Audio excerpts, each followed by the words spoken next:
YouTube? Welcome back to the Allegheny Northern in N scale, and today we are going to do a weathering of a cement hopper for the cement plant on the layout. And this was a request from somebody who had watched the video. I think it was the update that had the cars in it. It was February's update. And so I had already done one. I have two that I'm going to do, and we're going to start with the Conrail one. And my intention was that these models may not actually stay on the layout. They may get replaced because Atlas is putting out some nicer, more modern models that have some nicer detail on them. And I mean, these ones are still fine. They still look good in the train, but I don't know if I'm going to keep them. So in any event, the first thing we're going to do to get started here is we're going to take the trucks off. These are the couplers are truck mounted, which is not my favorite. I would prefer to have body mount, but as I'm going to show you here, there's a reason that we don't have body mount on here, and that is because there is no piece of plastic here which we can mount to. Now, you can add it and then body mount couplers. That's not a problem if that's what you desire, but because I don't know if I'm even keeping this model, I'm not going to put that level of work into it.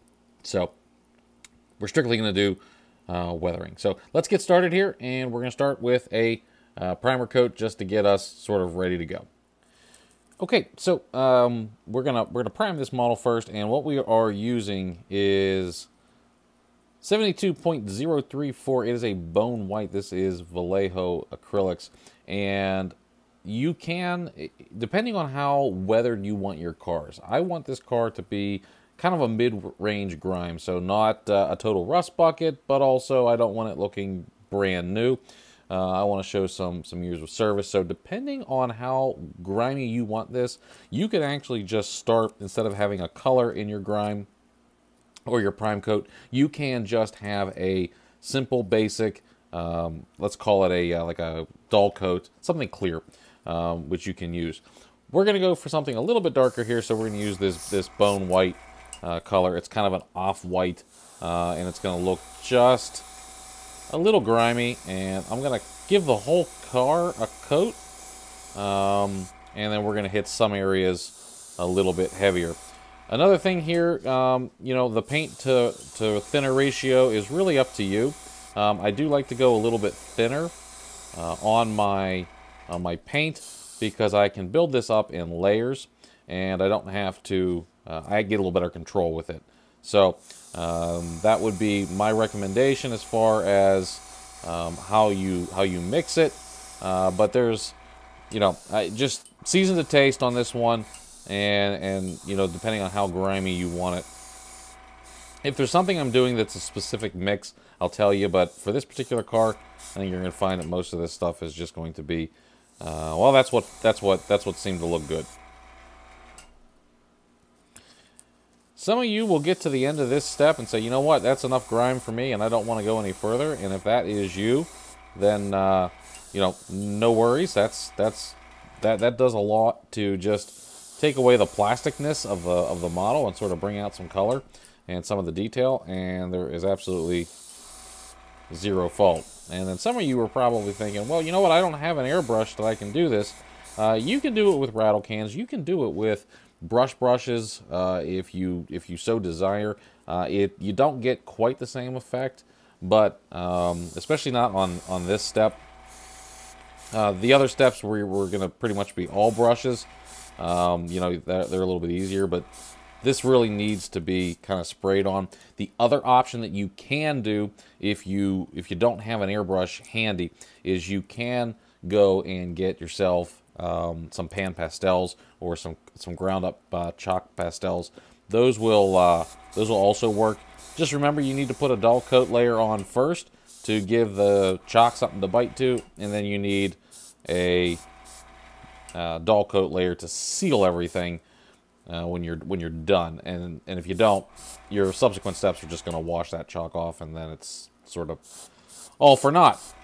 But I'm going back and I'm hitting a few areas that I want to be a little bit dirtier. And I think we're going to call that good right there. That is what we want. And so let's start into the real weathering. Okay, so our next step here, now that we have our nicely weathered car, it's grimed up a little bit. You can see that there is some, you can see where the, like the bone white is there. That's going to give us our nice starting point. And now we're going to go on to something that we haven't really done in previous videos, but we're going to go into the world of oils. And the oils that we are going to be using are some raw umber, some burnt sienna, and some Indian red. Indian red, I don't know if you can say Indian red anymore. I probably just got my channel canceled. So I don't know if there's another color other than Indian red, or if they've managed to cancel that one too. So there may be another color, but yeah. So you might be on your own for that one. I've had these paints for a long time, back before the world was so damn sensitive. Okay, so what we're going to do is, this is going to be a highly diluted mix, and I've got some oil-specific thinners in the palette here. I'm going to take you over just so you can see that. And this is actually a little bit tricky how you do this, because once again, you need to do it sort of by sight almost. And if you haven't done it before, it can be a little bit daunting, because a couple of things. One, oils dry very, very slow. So if you screw something up, you've got time to fix it. When you thin it out, they dry faster. It's a little bit different, and it's very prominent when you start on this. Okay, so it's not going to be a subtle color at all.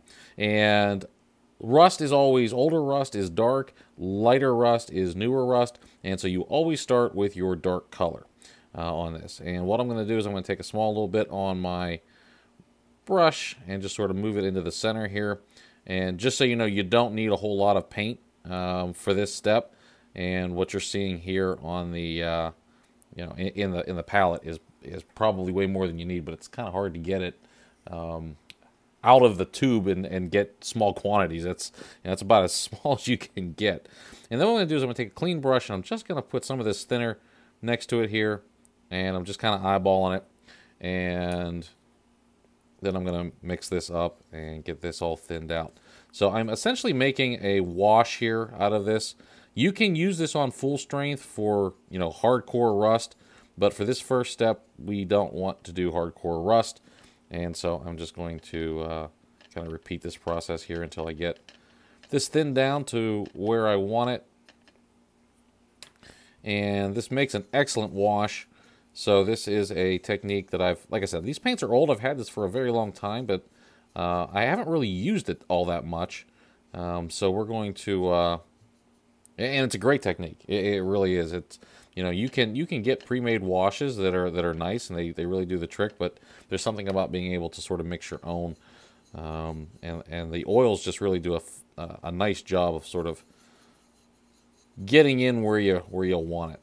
So, okay, so that looks good enough. Let's go ahead and get to our model. All right, so where I want to show some rust is down here at the bottom of the car, and also up here at the top of the car. And so the first thing I'm going to do is I'm actually going to clean off my brush here, because that's got a very heavy paint mix on it, so I want to clean that off a little bit. And then I'm going to bring in the mix that we just did. And, actually, I think I might need to thin this just a little bit more.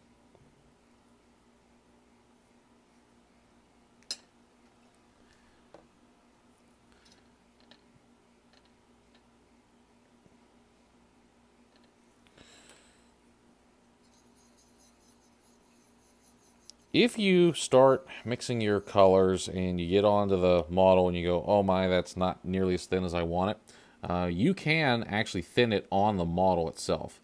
So first thing I'm going to do is just see how it kind of spreads out there and sort of goes where it wants to go. Let it do that. So if it's doing that, then for this step, you've thinned it well. So I'm going to do this whole walkway.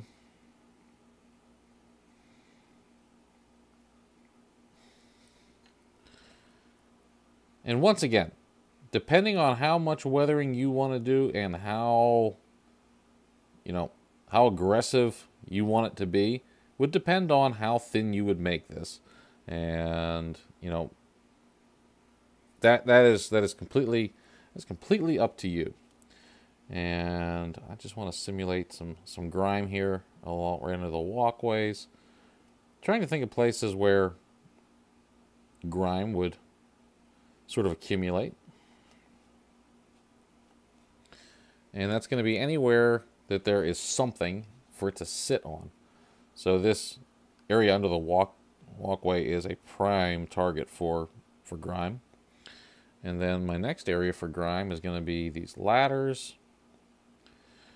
And you're probably thinking to yourself, well, wait a minute, you said you mentioned rust. And I did mention rust. So we're going to use this technique twofold. One, this first step is going to be to get a little bit of grime on here. And then we're going to start working on the rust. So right now I'm just covering areas that I know are going to be heavily weathered. You're going to have railway workers climbing up and down these ladders. And what happens is, and I'm sure all of you are familiar with rust, but everything that steel comes out painted, right? And the paint is, one, to give it some visual appeal, or be noticed.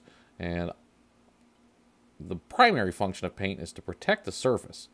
Whether it's your walls, whether it's your car, whatever it is, paint is a protectant that is designed to protect the undercoat, for the understructure from whatever it is.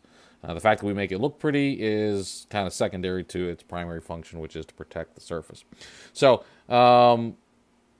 when you have a car, or in this case a hopper, let's say, that is getting used, paint gets scratched off, paint gets old and damaged, and then that's when the rust comes, because now the steel that was underneath gets exposed to the elements, and the iron in the steel rusts. So that is what we're going to simulate. Our first step here, just get some dirt on the model. And you don't have to do the same thing on both sides. In fact, you're better off if they vary, because the cars don't match on both sides.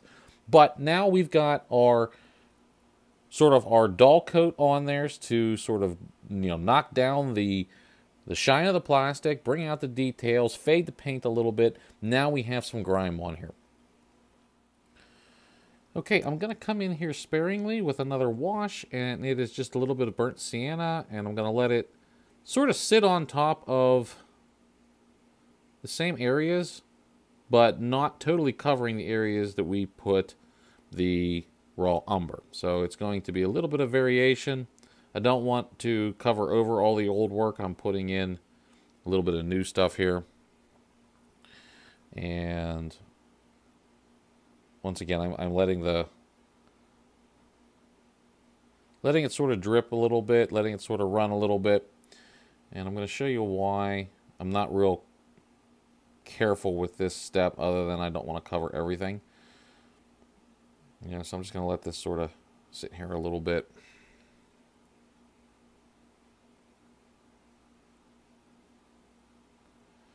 Now, I'm not modeling a particular car or looking at a particular photograph at this point. I'm just sort of doing this how I want the car to look. These techniques can all be replicated, obviously, if there is a car that you want to model specifically. Obviously, this is just going to, you just gotta match the patterns that you see. So, griming up the car just a little bit.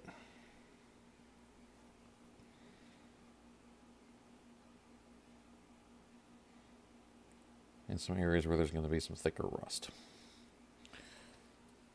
All right. Now we're going to change brushes, because in this step we're not actually adding any paint. We're going to go with just some thinner, and we're going to thin this out using a very small brush. And depending on how you want it to look would depend kind of on the size that you're going to use. But in end scale, you want a pretty fine tip, and you can see how the paint is kind of running away from wherever that thinner is, and we're going to use that to our advantage to clean up these these spots, basically, is what they are. and they don't look natural, so we're just going to use this brush to sort of tease these out a little bit. And you can actually, if you don't like where the paint is sitting at this point, you can actually take a paper towel or a sponge or something, and you can sort of get that paint right off there. See, down here I want a little bit thicker.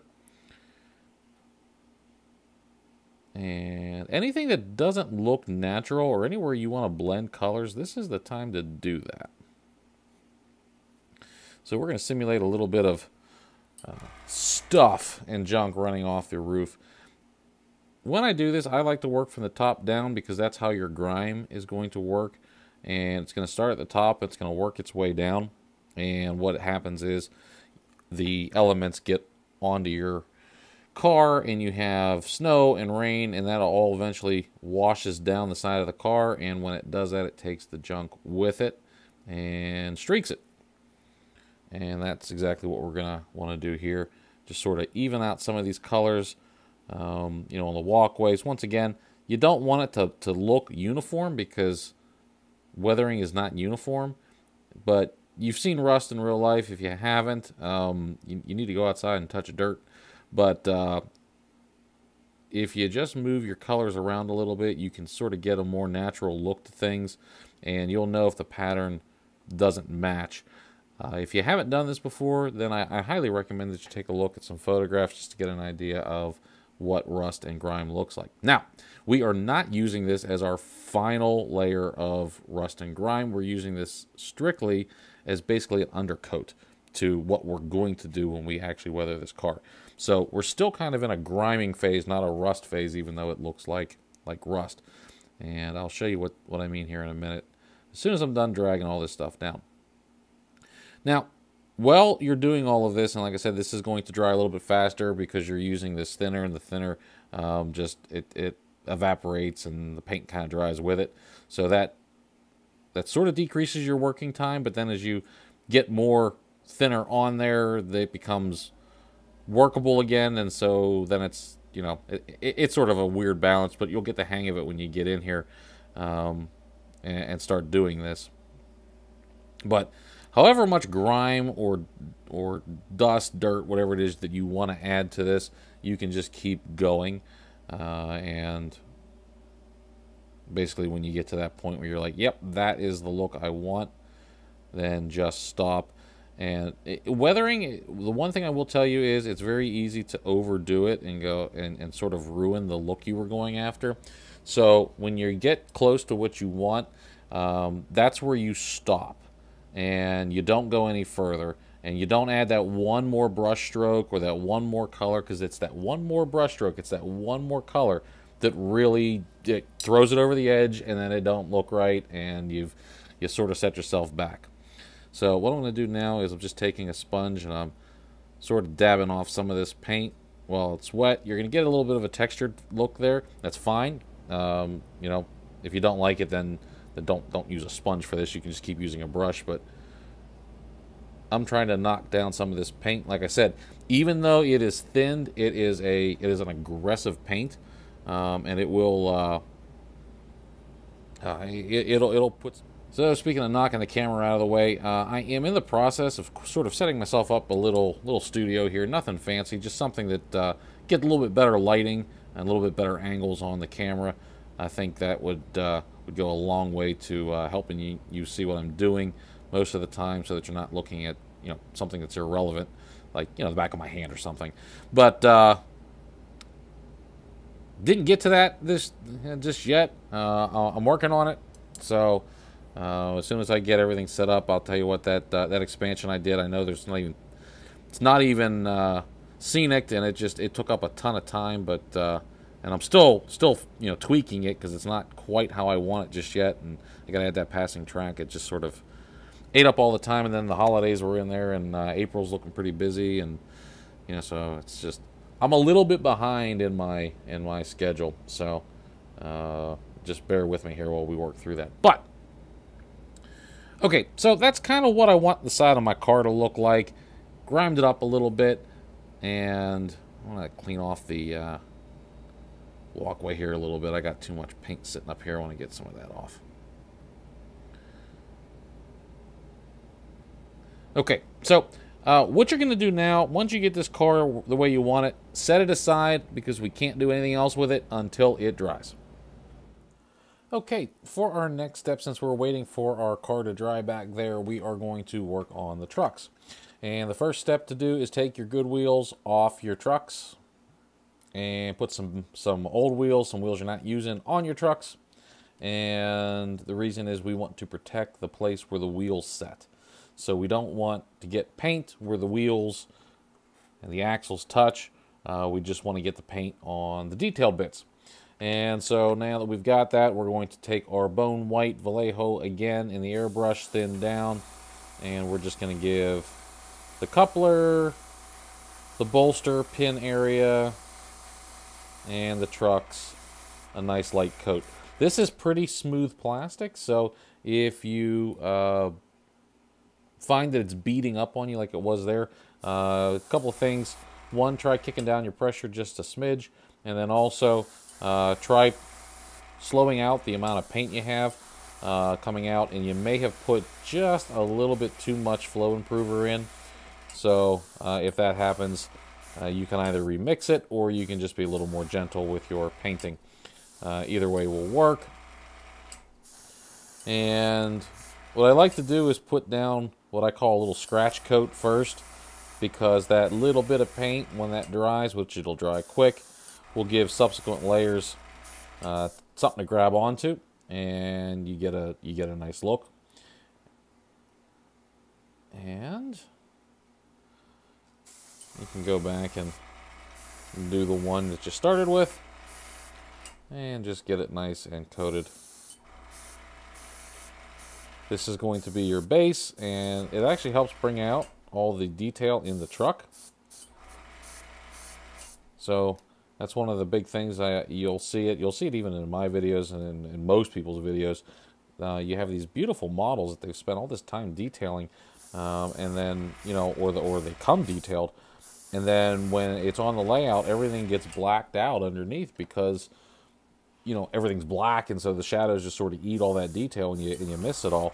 But when you weather it, you bring all that detail right back out and make it visible again, which is what you would see in real life. I mean, you don't see, you know, unless you're doing a night shoot, you don't really see trains with, you know, blacked out underneath. You can see all that detail in there. So, and that's going to give us our grimy, dusty look that we want here. And because this is, you know, acrylic and it comes through an airbrush, it's going to dry pretty quick, so we can move on to the detail step next. Okay, and now you're going to probably recognize this next step. We're going to take our raw umber that was thinned to model the car, and we're just going to let that wash over all those details, settle in the nooks and the crannies of the truck, and bring out all that spring and journal box, all that detail in there. Once again, I still have my old wheel set in here, so I'm not too worried about where everything gets, but I do want to try to keep it away from the place where the axles pin into the truck detail. Otherwise, it's not going to roll as well, and then you're going to start having issues, and it's just not fun. So really do your damnedest to keep it out of that area. If you choose to, you can come back with a very small brush and sort of add in just a little bit of fresh rust here on the springs. But unless this is a very old car, I really wouldn't rust the trucks anywhere else. I'd kind of just let that grime sit there. I'm not talking about the coupler. We are going to do the coupler. But as far as the truck goes, I think that's going to be it for me. This red that I'm using is the Indian red, Native American red, for those of you who need to vote that way. But basically, just going to throw that on here, and that'll be that. Now, I think it's awfully bright, you know, in my opinion, so I'm going to knock that down again by simply taking a little bit of the burnt sienna wash that we did and just sort of covering over that just to knock it down just a tiny little bit, just because I don't want that necessarily being a focal point when the car is rolling by. I kind of want it to be subtle. I know we don't really do subtle on this channel, but in this case we're gonna try. And let's just go ahead and sort of, that looks a little bit better. Okay, now let's talk about doing the wheels themselves, not these fake wheels. Let's talk about the wheels that go on here. Okay, and then we're going to take that same burnt sienna and we are going to do a little bit of coupler weathering. And this is not as sensitive as doing the wheels, but there are some moving parts obviously on the coupler. And although you can free them up after you paint, it's just easier if you try to keep the paint away from the parts that move. So that would be my recommendation to you. If it happens, you can, like I said, just before you put it on the layout, work the couplers, make sure that they move okay. Otherwise, the operation's not going to be great. And you know, the microtrains, most of the couplers split so that you can get your cars coupled and uncoupled. And I just try to stay away from that as much as I can, or I apply a very thin coat of paint, like right here over where the shank's at, just because I don't want to clog it up with paint so much that it becomes impossible to separate, and then you end up breaking the coupler. So just hit that with a little bit of the burnt sienna, and we're going to set that aside, let her dry. Okay, so full disclosure, I'm not a fan of this step. The reason I'm not a fan of this step is because it can go wrong. And if it goes wrong, then your wheels just suck. But I'm going to take a very small brush, and I'm going to go into the sort of the side here. This is not the tread detail. I don't want to get it where, you know, on this little pin. Do not get it on the pin. Do not get it where the wheel touches the rail. I'm just going to take this burnt sienna and I'm going to work it in this front area. Now, the reason I don't like this is because, like I said, it's just, if you get it on one of those parts that I mentioned not getting it on, the car is not going to roll correctly. And you can clean it off, but you know, it's like when you fix something, it never works as good as it did out of the factory. So just be very, very careful. This is full strength paint, so it's not going to run anywhere on me. And it's oil paint, so it's going to dry very, very slow. So if you make a mistake, you've got a little bit of time to try to clean it up. But keep it off any part that is what I'm going to call a moving part. So keep it off the pin and keep it off the tread of the wheel.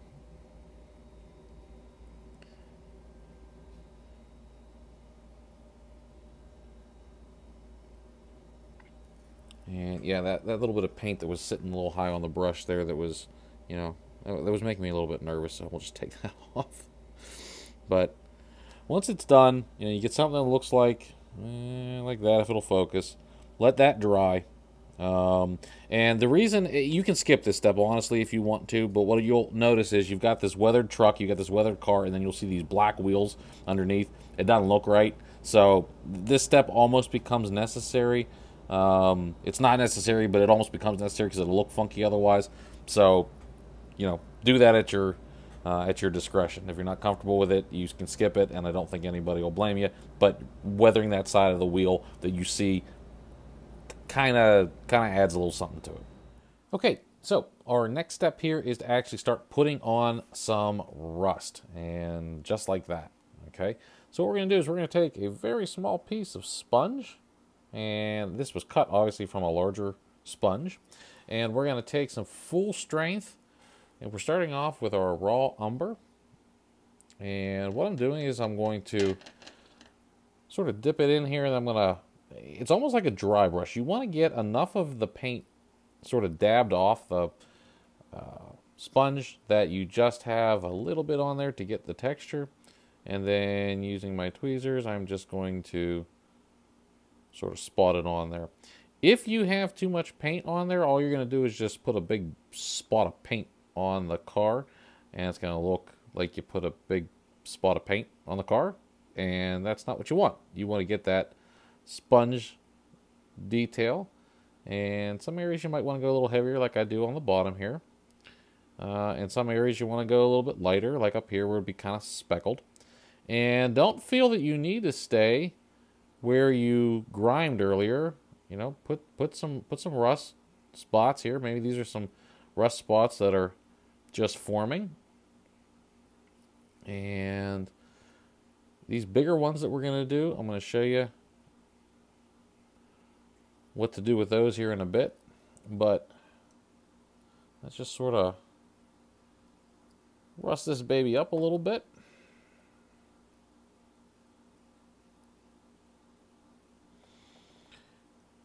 And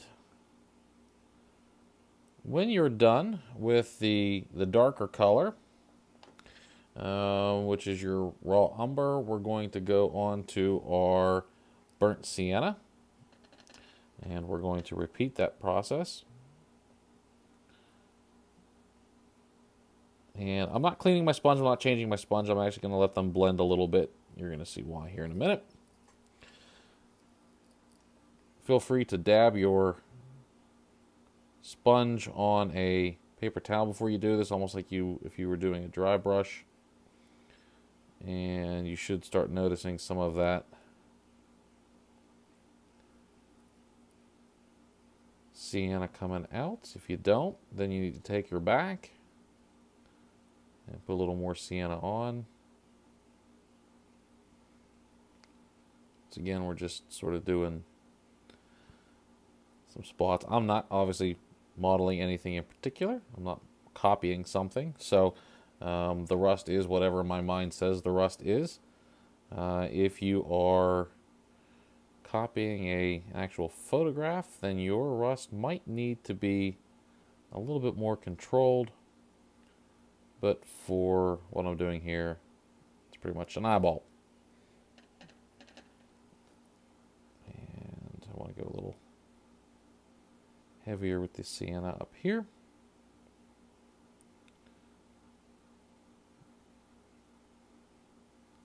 And this is going to represent actual rust spots. So what we did is the color underneath, that's the wash, that is where the rust is running down the car, and these are the rust spots now that are creating it.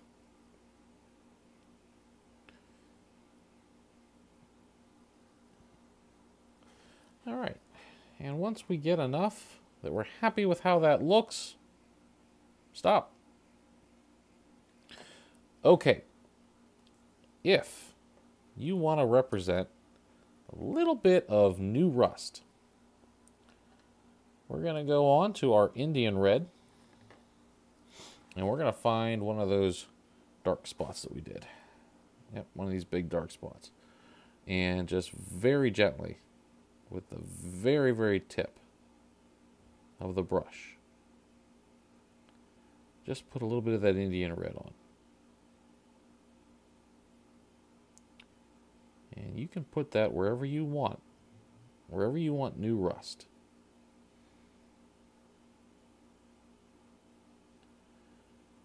Bigger scales, you guys have it a little bit easier than us N scalers, but you can sort of pick some spots where you want some new rust patches, some areas where maybe the paint just got pulled off and just started rusting. And this is full strength. It's not diluted. There's not a mix in here. This is just full strength of the Indian red. Okay. Feel free to put that wherever you want to have some new rust. But I'm not going to stop just there. When new rust is really new, you're going to break out cadmium orange. I'll try to get that in focus right there. Here it is. There you go. That is real new rust. And let's see if I can get it off. You're going to break out a, that's Naples yellow. These two paints you have to use absolutely sparingly, because these are going to be colors for rust that is like right now happening. So very, very, very, very, very, very sparingly. I don't know if I put enough varies in there, but very. And it's just going to be a very small amount right in the beginning, somewhere in the center.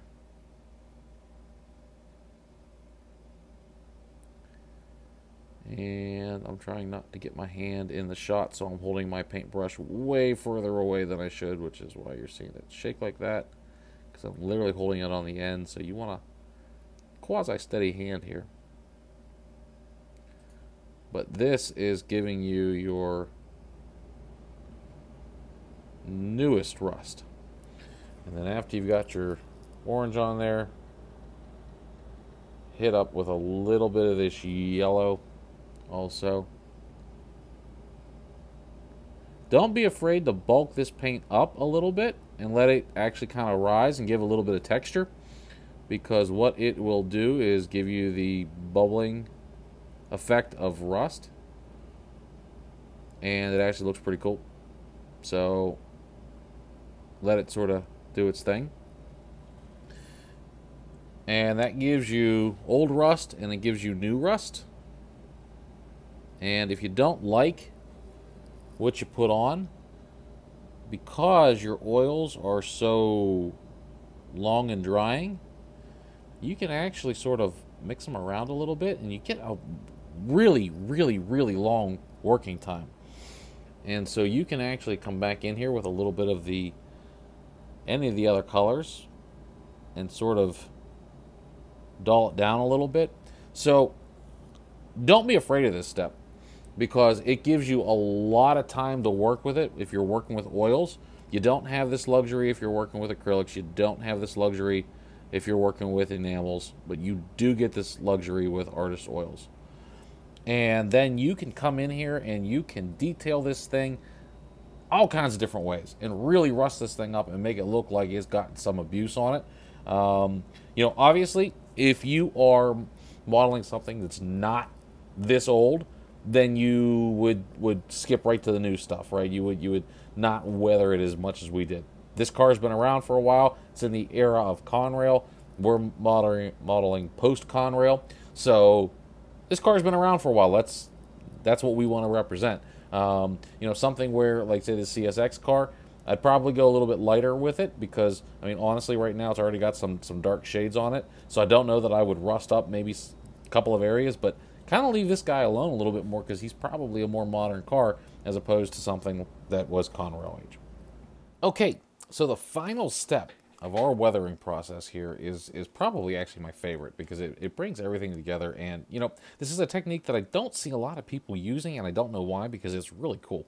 And what we're going to be using here is AK Interactives. It's pigments. The color is light dust. That's AK040 if you're looking for it. And then we have a pigment fixer. This is a MIG product, but you know, AK makes one, I believe, and there's others out there you can find. And you're gonna want a pipette, and I've got this already in our little palette here. And obviously I've cleaned it up a little bit since we last had our oils in it. Now, this is a delicate balance again, and it's one of those things that you're going to have to get sort of used to, because one small little drop of this stuff more than you anticipated and the effect is ruined. So here's what we're going to do. I'm going to take a little bit of this. I'm going to set it up here. We're just going to push this up here like this, I think. And I don't need a ton of it. Just need a little tiny bit. And I'm going to take my little pipette. And here's what we're looking for. I want this to be a somewhat dry mix, and so that it's somewhat clumpy. So I'm going to put in 2 little drops, and I'm going to see where that gets me. I'm going to mix this in here. I want it to be chunky. See how it's kind of sticking chunky on the brush, and it actually looks like it's sort of mud. That's what I want. I don't want to go any wetter than that. So actually that was more than enough right there. So that's perfect. And I get this sort of thick consistency, right? That's what I want. And I'm going to take my brush and I want to just put this on the top of the model where I think you would have some dropped material. And it's actually riding up pretty high on my brush here, so I'm going to kind of scrape it off. And mind you, we're still sort of in a, it's kind of clumpy, so it's not going to spread real easy. So just let it clump a little bit. It's almost like a paste. It may have gone just a little bit too wet. That one extra drop might have been too much. Just going to put this around the hatches here, a little bit over the hatches. You can kind of spread it up on the walkways a little bit.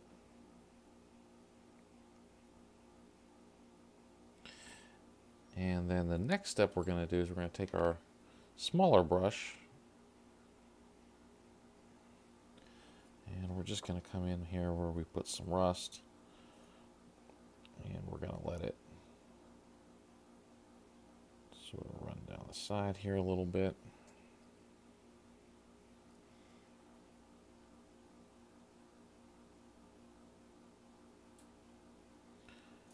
And we just want to make some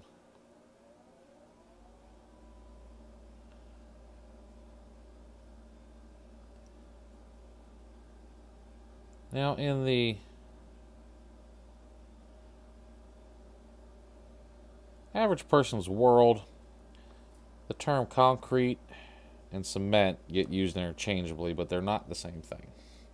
And concrete is the material you see being used when they're pouring a sidewalk or a road apron, driveway apron or a road. That is concrete.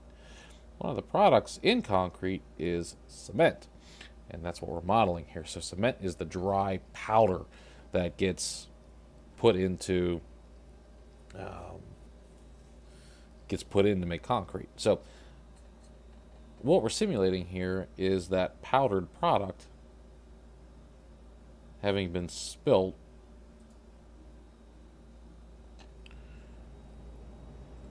during loading. Wouldn't be unloading because these cars unload from the bottom, but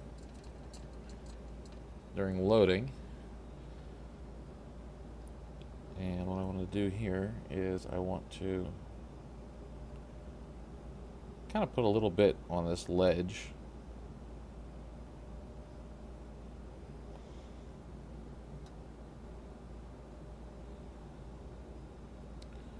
Kind of clump it up a little bit. And the very last step to finish this thing off is I'm going to take a little bit of the dry powder and I want to drop it right into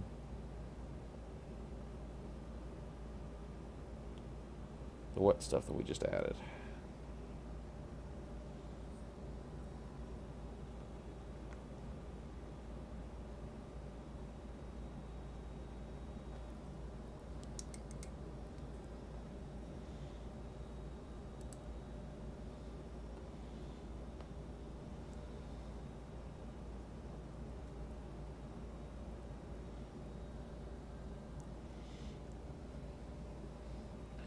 And when you are done, you're going to get an effect that looks